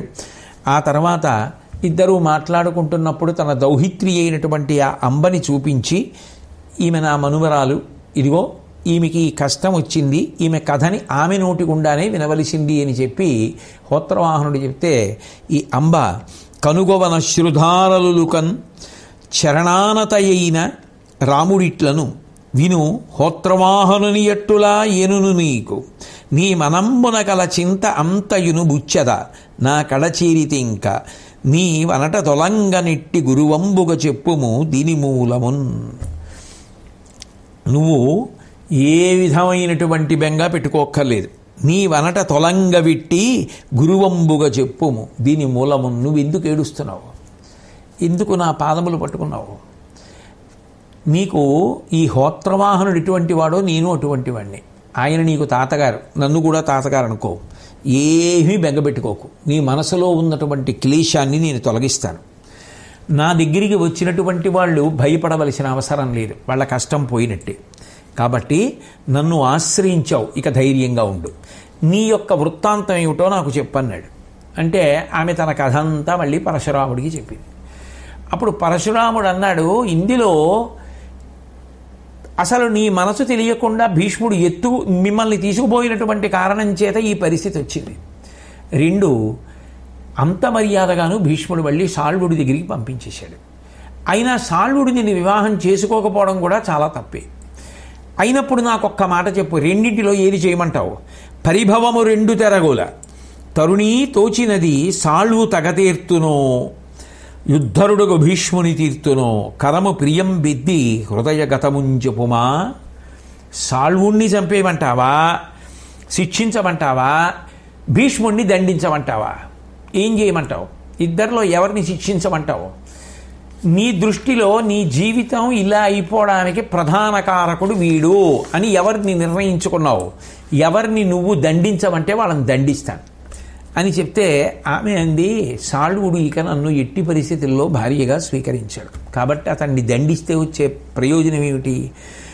నన్ను బలవంతంగా తీసుకుని హస్తినాపురానికి వెళ్ళినవాడు భీష్ముడు కాబట్టి నాకు భీష్ముడి మీదే ఆగ్రహంగా ఉంది. ఎంతసేపు తీసుకెళ్ళాడంటుంది కానీ తీసుకెళ్లిన వాళ్ళల్లో అంబిక అంబాలిక విచిత్రవీర్యుడికి భార్యలయ్యారు చక్కగా. ఈమె మనసు సాళ్వుడి ఎందుంది అంటే పాపం ఆయన అంత గౌరవంగా సాళ్వుడి దగ్గరికి పంపించేశాడు. ఆయనకి ఎలా తెలుస్తుంది ఈవిడ మనసులో ఉన్న విషయం? తండ్రికే తెలియంది ఆయనకి తెలుస్తుందా? ఈమె చెప్పిందా? పోనీ తీసుకెళ్తున్నప్పుడు రథం ఎక్కించినప్పుడు చెప్పిందా? ఎక్కడో తీసుకెళ్ళిపోయి విచిత్రవీర్యుడికి ఇచ్చి పెళ్లి చేస్తానన్నప్పుడు చెప్పింది.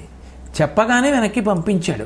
అది కాదుట, సాళ్వుడు తనది వివాహం చేసుకోనండం తప్పు కాదుట, దండించినా ప్రయోజనం లేదుట. కాబట్టి భీష్ముడిని దండించాలట. కాబట్టి ఈ అవమానం తొలగిపోవడానికి నీ శరణు చొచ్చాను.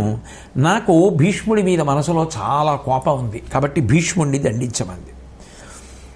వెంటనే పరశురాముడు అన్నాడు, వాడు నా శిష్యుడు, నేను చెప్పినట్లు చెయ్యవలసిందే, అలా చేయకపోతే వాడి బాణములతో పడగొట్టేస్తాను.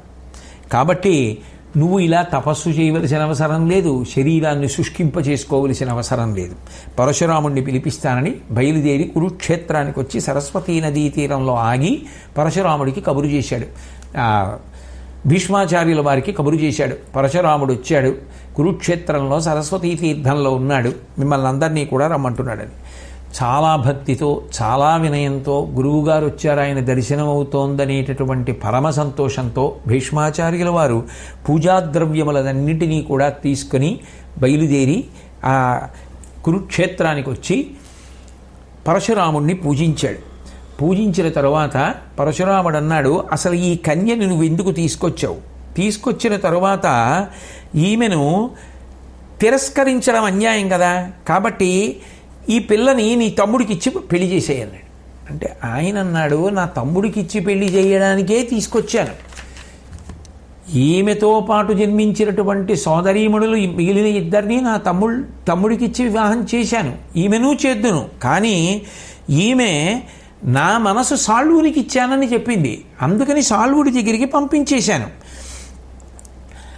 అలా పంపించడం నా దోషం కాదు కదా. కాబట్టి తమ్ముడి యందు మనసు లేకుండా అన్యపురుషుని యందు మనసుంది అని చెప్పినటువంటి స్త్రీని నా తమ్ముడికిచ్చి వివాహం చేయడం ఎలా కుదురుతుంది? నేను చెయ్యలేనన్నాడు.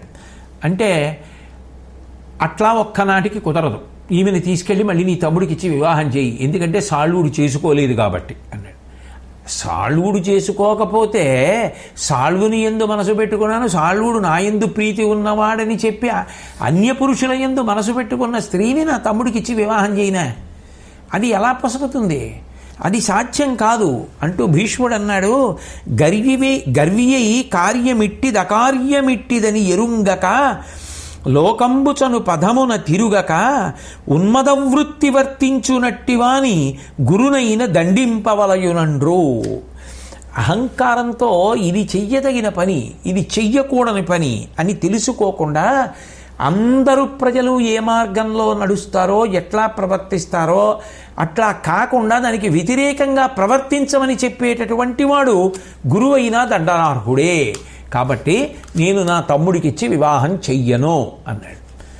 అయితే వెళ్ళి సైన్యాన్నంతటినీ తీసుకొని రా, నేను ఒక్కడినే యుద్ధానికి రా, నీ సంగతి చూస్తానన్నాడు. ఆ పరశురాముడి శిష్యుడే భీష్ముడు. కాబట్టి భీష్ముడు హస్తినాపురానికి వెళ్ళి తల్లి సత్యవతీదేవి యొక్క ఆశీర్వచనాన్ని చేసుకుని, మీరు నేర్పినటువంటి అస్త్రములు నా వద్ద ఎన్నో ఉండగా నాకు సైన్యం ఎందుకు, నాకు సైన్యం అక్కర్లేదని ఆయన ఒక్కడే బయలుదేరి వస్తుంటే గంగాదేవి కనపడి, ఎక్కడికి వెడుతున్నానంటే ఇలా యుద్ధానికి వెడుతున్నాను అంటే ఆమెకి మనసులో అది అంగీకారయోగ్యము కాకపోయినా పరశురాముడికి చెప్పడానికి ప్రయత్నించినా సాధ్యం కాక ఆఖరికి భీష్మ పరశురాముల మధ్య యుద్ధమే తటస్థించింది. అప్పుడు కూడా భీష్ముడు ఎంతో గౌరవాన్నే ప్రకటించాడు.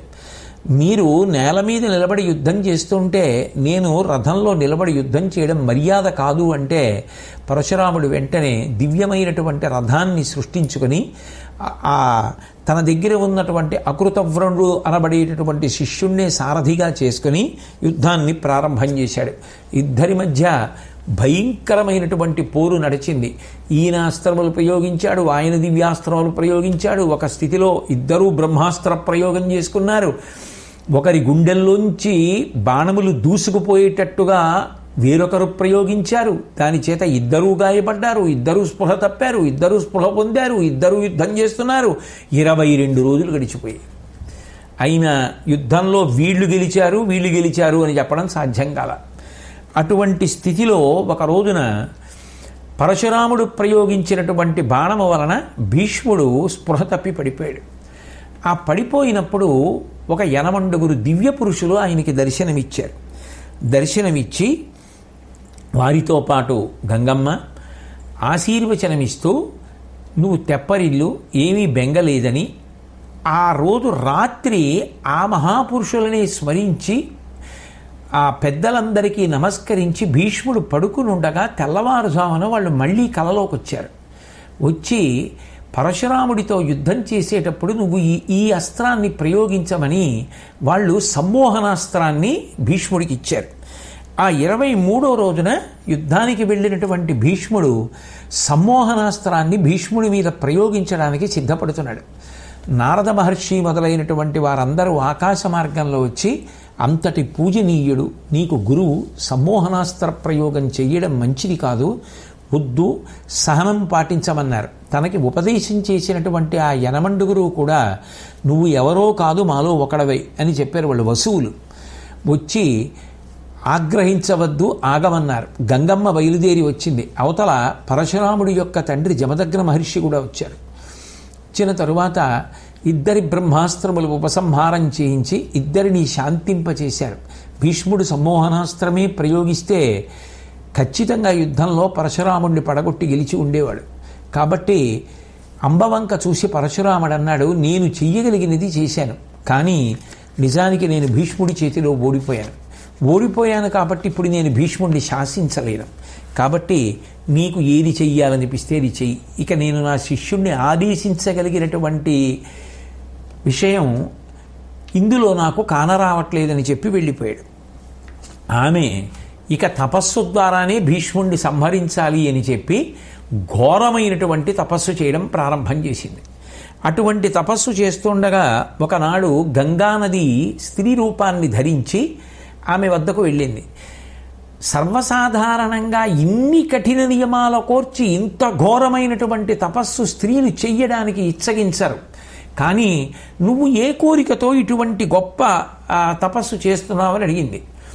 నేను భీష్ముని చేత పరాభవం పొందాను, అందుకని భీష్ముడిని సంహరించడానికి కావలసినటువంటి శక్తిని పొందడం కోసం ఇటువంటి తపస్సు చేస్తున్నానని అంటే గంగానది అంది, నువ్వు వక్రమైనటువంటి ప్రవర్తనతో ఉన్నావు, నీ నడవడి బాగులేదు, నువ్వు తీసుకున్న నిర్ణయం అంతకన్నా బాగులేదు, కాబట్టి నువ్వు కూడా ఎంత తపస్సు చేసిన దానమైనా నదివై ప్రవహించదవుగాక అంది. ఎందుకనంటే ఇక నదివై ప్రవహించేస్తే ఇక శరీరం ఏది తపస్సుకి అని గంగమ్మే అన్నా, ఆ అంబ తన యొక్క తపశ్శక్తి చేతన తన శరీరంలో సగభాగం మాత్రమే మత్స్యదేశంలో అంబానది అన్న పేరుతో ప్రవహించేటట్టు మిగిలిన శరీర భాగాన్ని కాపాడుకుని భీష్ముడిని సంహరించడానికి కావలసినటువంటి శక్తి పొందాలి నేనని చెప్పి పరమేశ్వరుడి గురించి గొప్ప తపస్సు చేసింది. ఆ తపస్సుకి మెచ్చి పరమేశ్వరుడు ప్రత్యక్షమయ్యాడు. నీకేం కావాలని అడిగాడు.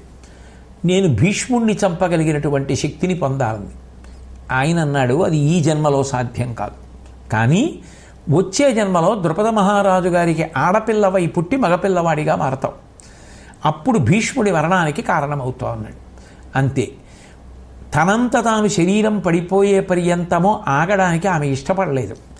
ఆమె ఎప్పుడైతే వచ్చే జన్మలో నీకు అటువంటి అవకాశం కలుగుతుంది అని చెప్పాడో ఒక చోట కట్టెలనన్నిటినీ కూడా ప్రోగుగా పేర్చి నిప్పు ముట్టించి భీష్ముడి మీద క్రోధంతో ఆ అగ్నిలోకి ప్రవేశించి మునులు కూడా ఆశ్చర్యపడుతుండగా భీష్ముడిని చంపేస్తానని చెప్పి ఉగ్రంగా ఆమె తన ప్రతిజ్ఞని ప్రకటనం చేస్తూ ఆ చితిమంటలలో ప్రవేశించి శరీరాన్ని వదిలిపెట్టేసింది.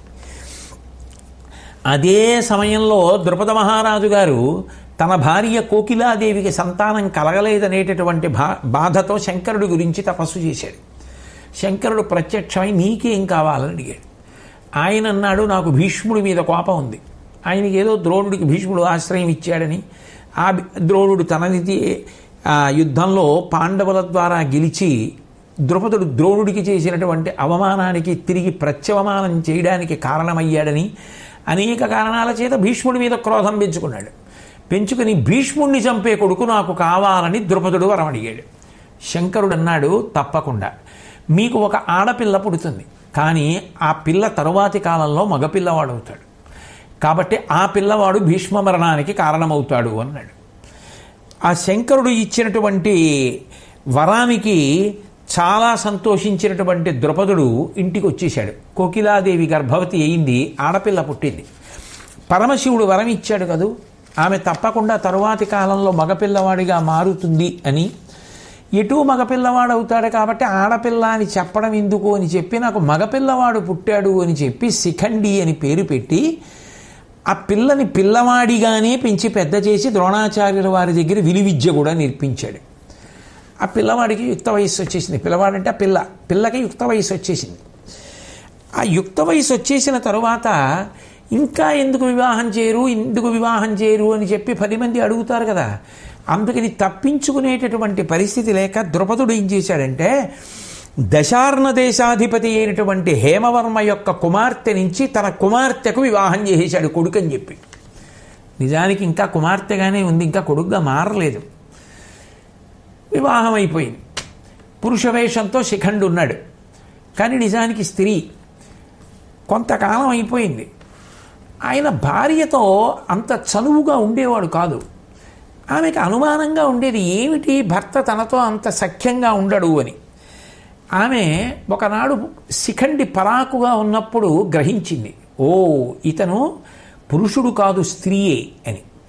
తన బాధ పుట్టింటి నుంచి వచ్చిన ఒక దాసికి చెప్పింది. ఆ దాసి ఆమె యొక్క తండ్రి అయినటువంటి ఆ హేమవర్మకి కబురు చేసింది.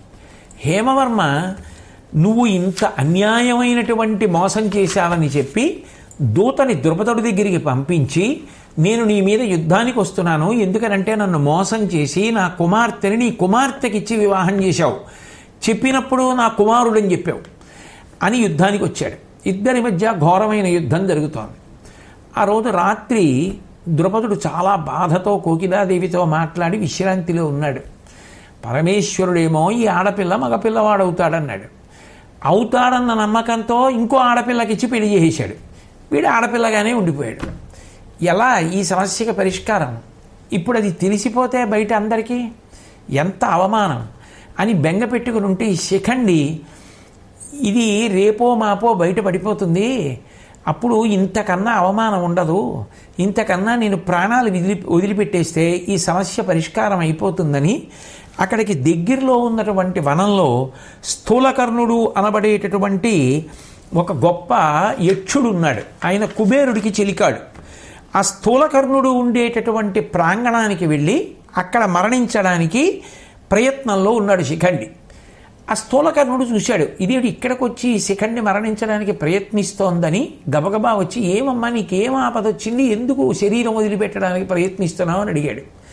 ఆ శిఖండి తన కథంతా చెప్పింది. నేను ఆడదాన్ని, పరమేశ్వరుడు యొక్క వరం చేత పుట్టానట, తర్వాత నేను పురుషుడవుతానట, కానీ ఇలా హేమవర్మ యొక్క కూతురునిచ్చి నాకు వివాహం చేశారు, నేను ఆడదాన్నేనని ఆయనకి తెలిసిపోయింది, ఆమెకి తెలిసిపోయింది, ఆమె తండ్రికి కబురు చేసింది, తండ్రి మా తండ్రి మీద యుద్ధానికి వచ్చాడు, రేపో మాపో నా రహస్యం తెలిసిపోతే 10 మందిలో తలవంపులుగా ఉంటుందని శరీరత్యాగానికి సిద్ధపడి ఇక్కడికి వచ్చానండి. ఆయన అన్నాడు, అయ్యో ఆపాటి దానికి మరణించడం ఎందుకమ్మా, ఒక 10 రోజుల పాటు నా మగతనాన్ని నీకు ఎరువిస్తాను, నీ స్త్రీత్వాన్ని నేను తీసుకుంటాను, 10 రోజులు నేను బయటికి రాకుండా స్త్రీగా మందిరంలో ఉండిపోతాను, నువ్వు ఈ 10 రోజులు నా మగతనం తీసుకుని అంతఃపురానికి వెళ్ళిపో. నువ్వు మగవాడివే అని హేమవర్మ నమ్ముతాడు. నీ భార్య నమ్ముతుంది. నమ్మిన తర్వాత నీ సమస్య పరిష్కారం అయిపోతుంది. అయిపోయిన తర్వాత 10 రోజులు అయిపోగానే నువ్వు వచ్చి మళ్ళీ నా మగతనం నాకు ఇచ్చేయి, నీ స్త్రీత్వం నువ్వు తీసేసుకో, ప్రస్తుతానికి సమస్య పరిష్కారం అయిపోతుంది. తర్వాత పరమేశ్వరుడు చెప్పినట్టు నువ్వు ఎలా పురుషుడు అవుతావో ఏమో నీ ఇష్టం అన్నాడు. ప్రస్తుతానికి ఏదో దారి దొరికింది కదా. అందుకని అంబ ఆ శిఖండి, అంబయే కదా శిఖండిగా ఉంది, ఆ శిఖండి ఆ స్థూలకర్ణుడి దగ్గర మగతనాన్ని తీసుకొని మగవాడిగా మారి అంతఃపురానికి వెళ్ళిపోయింది. సమస్య పరిష్కారం అయిపోయింది. 10 రోజుల తర్వాత ఆ మగతనాన్ని తిరిగి స్థూలకర్ణుడికి ఇచ్చేయాలి. ఈ 10 రోజుల లోపల అనుకోని రీతిలో కుబేరుడు అనుకోకుండా స్థూలకర్ణుడి యొక్క భవనం వైపుగా విహారానికి వచ్చాడు. వచ్చి భవనం చాలా బాగుంది, ఎవరిదని అడిగాడు. అయ్యో, మీ కింకరుడు, మీ స్నేహితుడు, మీ భటుడు, మీ ఎంతో ప్రీతి కలిగినటువంటి యక్షుడు ఆ స్థూలకర్ణుడి యొక్క భవనం అన్నాడు. అదేమిటి మరి, ఆ స్థూలకర్ణుడు నేను ఇక్కడికి వస్తే ప్రభువుని కదా, నా దర్శనానికి రాడేమన్నారు. అంటే రావడానికి సిగ్గుపడుతున్నాడు.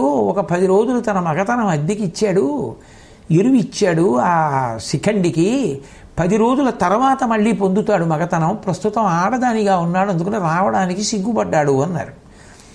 పోన్లే, ఏదో తన మగతనాన్ని సమస్య పరిష్కరించడానికి కదా ఇచ్చాడు, రమ్మను, ఆడదానిగా ఉన్నా పర్వాలేదు, వచ్చి ఒకసారి కనపడమను అన్నాడు కుబేరుడు. వచ్చాడు ఆ స్థూలకర్ణుడు, స్త్రీ రూపంలో ఉండి వచ్చాడు. కుబేరుడు చూశాడు. ఆయనకి ఎందుకో మనసుకి చీకాకు కలిగింది. ఏమిటి ఈ పనులు అని, నువ్వు ఆడదానిగానే ఉండిపో అని చెప్పించాడు. హడిలిపోయి ఆ స్థూలకర్ణుడు కుబేరుడి పాదాల మీద పడ్డాడు. నా శాపావకాశం ఏమిటి అన్నాడు. శిఖండి చచ్చిపోయే వరకు నువ్వు ఆడదానివే, శిఖండి చచ్చిపోయిన తర్వాత నువ్వు మొగాడివి అవుతావు అన్నాడు. 10 రోజులు అయిపోతోందనగా శిఖండి తిరిగి స్థూలకర్ణుడి దగ్గరికి వచ్చాడు. అయ్యా, నా సమస్య పరిష్కారం అయిపోయింది, కాబట్టి మీ మగతనం మీరు తీసేసుకుని నా స్త్రీత్వం నాకు ఇచ్చేయండి అన్నాడు. ఇంకేమి ఇవ్వడం, కుబేరుడు వచ్చి చెప్పించాడు, నువ్వు బతికున్నంతకాలం మగాడిగానే ఉంటావు, నువ్వు చచ్చిపోయాకే నేను మళ్ళీ మొగాడిని అవుతాను, కాబట్టి నువ్వే ఆ మగతనాన్ని ఉంచుకుని శిఖండి పురుషుడు అన్న పేరుతోనే లోకంలో చలామణి కమ్మన్నాడు. శిఖండికి మాత్రం సమస్య పరిష్కారం అయిపోయింది, సంతోషంగా తిరిగి వచ్చేసాడు. అందుచేత నారదాదులు నాకు తర్వాత అంబ చేసిన తపస్సు గురించి చెప్పారు. దుర్యోధన, నాకు ఒక వరం ఉంది, నాకు ఒక వ్రతం ఉంది. ఆ వ్రత కారణంగా నేను ఎప్పుడైనా సరే ఒక స్త్రీని యుద్ధంలో చంపడానికి ప్రయత్నం చెయ్యను. అంతేకాదు, అసలు స్త్రీతో యుద్ధం చెయ్యను అనేటటువంటిది నా వ్రతంలో ఒక నియమం. 2, స్త్రీగా పుట్టి పురుషుడుగా మారినా నేను వారితో యుద్ధం చేయను. 3, స్త్రీ పేరు పురుషుడు పెట్టుకున్నా నేను యుద్ధం చేయను. అలాగే పురుషుడు స్త్రీ రూపంలో ఉన్నట్టుగా కనపడిన, అంటే స్త్రీ పోలికలతో ఉన్న పురుషుడైనా నేను అటువంటి వాడితో యుద్ధం చేయను. ఇవి నేను పెట్టుకున్నటువంటి వ్రతం. కాబట్టి నేను పెట్టుకున్న వ్రత నియమాల్ని నేనే పాడు చేయడం అన్నది సాధ్యం కాదు కదా. శిఖండి స్త్రీగా పుట్టి పురుషుడిగా మారాడు, కాబట్టి నేను శిఖండితో యుద్ధం చెయ్యను. కాబట్టి శిఖండితో నేను యుద్ధం చెయ్యలేను అనడానికి కారణం అది. అర్జునుడికి నాకన్నా బాణములు ఎక్కువ తెలుసు. శిఖండి స్త్రీగా పుట్టి పురుషుడిగా మారినవాడు, కాబట్టి నేను అతనితోటి యుద్ధం చెయ్యడం అనేటటువంటిది సాధ్యమయ్యే విషయం కాదు, వ్రతభంగం చేసుకోను, ఇది నా నిశ్చయం అని చెప్పాడు. చెప్తే దుర్యోధనుడు అన్నాడు, చాలా మంచి విషయాలు చెప్పావు తాత, అయితే ఒక్క విషయం, పాండవ సైన్యాన్నంతటినీ కూడా పరిమార్చడానికి నీ వంటి అనితర సాధ్యమైనటువంటి పరాక్రమం కలిగినటువంటి వాడికి ఎంతకాలం పడుతుంది అని అడిగాడు. అడిగితే భీష్ముడు అన్నాడు, నాకు 1 నెల రోజులు పడుతుంది. పాండవ సైన్యాన్నంతటినీ పరిమార్చాలి అంటే 1 నెల రోజులలో పరిమారుస్తానన్నాడు. దుర్యోధనుడు ద్రోణుడిని అడిగాడు, మీకెన్నాళ్ళు పడుతుందని అడిగాడు. నేను కూడా 1 నెలలో పరిమారుస్తానన్నాడు. కృపాచార్యుడిని అడిగాడు. కృపాచార్యుడు అన్నాడు, పాండవ సైన్యాన్నంతటినీ సంహరించడానికి నాకు 2 నెలల సమయం కావాలన్నాడు. అశ్వత్థామని అడిగాడు దుర్యోధనుడు, నాకు 10 రోజులు చాలన్నాడు. కర్ణుడిని అడిగాడు, నాకు 5 రోజులే చాలన్నాడు. భీష్మాచార్యుల వారు పకపక నవ్వి, ఇదిగో ఈ కర్ణుడు ఇటువంటి ప్రలాపనలే పేలుతూ ఉంటాడు, 5 రోజులలో పాండవ సైన్యాన్నంతటినీ తుతముట్టిస్తాట, యుద్ధం వచ్చిన తర్వాత ఈ కర్ణుడి పౌరుష పరాక్రమాలు ఏమిటో చూద్దామన్నాడు. ఈ విషయం వేగుల వారి ద్వారా ధర్మరాజు గారు తెలుసుకున్నాడు. తెలుసుకొని ధర్మరాజు గారు ఈ విషయాలన్నింటినీ కూడా అర్జునుడికి చెప్పి, మన యొక్క సైన్యాన్నంతటినీ కూడా పరిమార్చడానికి భీష్ముడికైతే ఒక నిలబడుతుందిట, ద్రోణుడికి కూడా ఒక నిలబడుతుందిట, కృపాచార్యుల వారికి అయితే 2 నెలలు పడుతుందిట, అశ్వత్థామకి 10 రోజులు చాలట, కర్ణుడికి 5 రోజులు చాలట, కౌరవ సైన్యాన్నంతటినీ పరిమార్చడానికి నీకెన్నాళ్ళు పడుతుందని అడిగాడు అర్జునుడు. అర్జునుడు అన్నాడు, నాకు 1 నిమిషం చాలన్నాడు.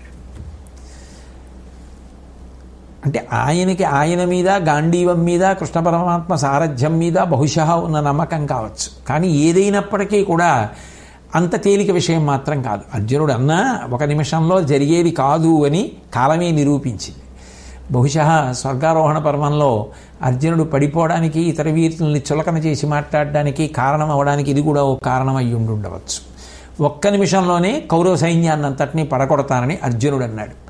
సరే, ఉభయపక్షములు అత్యంత ఉత్సాహంతో ఉండి యుద్ధానికి బయలుదేరడానికి కావలసినటువంటి సన్నద్ధతతో ఉన్నారు. అటువంటి సన్నద్ధతతో అవతల కౌరవ సైన్యాధిపతి అయినటువంటి భీష్మాచార్యుల వారు, ఇటు దృష్టజ్యుమ్నుడు అందరూ కూడా ఎవరి వ్యూహాల్ని వాళ్ళు రచించుకుంటున్నారు. పరమాత్మ అయినటువంటి కృష్ణ భగవానుడు సర్వమూ తెలిసున్నవాడు కాబట్టి జరగవలసినటువంటి విధి విధానాన్ని, ధర్మాన్ని ప్రాతిపదికగా చేసుకొని ఎవరికి విజయం లభించాలో నిర్ణయం చేస్తాడు. అంతిమంగా ఎక్కడ ధర్మం ఉంటుందో అక్కడ భగవానుడు ఉంటాడు, ఎక్కడ భగవానుడు ఉన్నాడో అక్కడ విజయం లభిస్తుంది. ఎవరు ఎంత శక్తివంతులని తమకు తాము అనుకున్నా, ఎవరు ఎంతంత వ్యూహరచనలు చేసినా, ఎవరు ఎంతగా యుద్ధంలో పరిశ్రమించాలని ప్రయత్నించినా ధర్మమే అంతిమంగా విజయానికి కారణమవుతుందనేటటువంటిది భగవంతుని యొక్క అనుగ్రహ ప్రసరణము వలన తెలిసిపోతోంది. కాబట్టి ఏ ధర్మము విజయమునకు కారణమో అటువంటి ధర్మమునందు మన మనసు నిరంతరము ప్రవర్తించుగాక. అలా ప్రవర్తించడానికి కావలసిన సమస్త విభూతులను శ్రీకృష్ణ భగవానుడు మన యందు అనుగ్రహించుగాక అని ప్రార్థన చేసి నమస్కరిస్తూ ఉద్యోగ పర్వం ఇక్కడితో పూర్తయింది. తరువాత పర్వాన్ని ప్రారంభం చేద్దాం. స్వస్తి.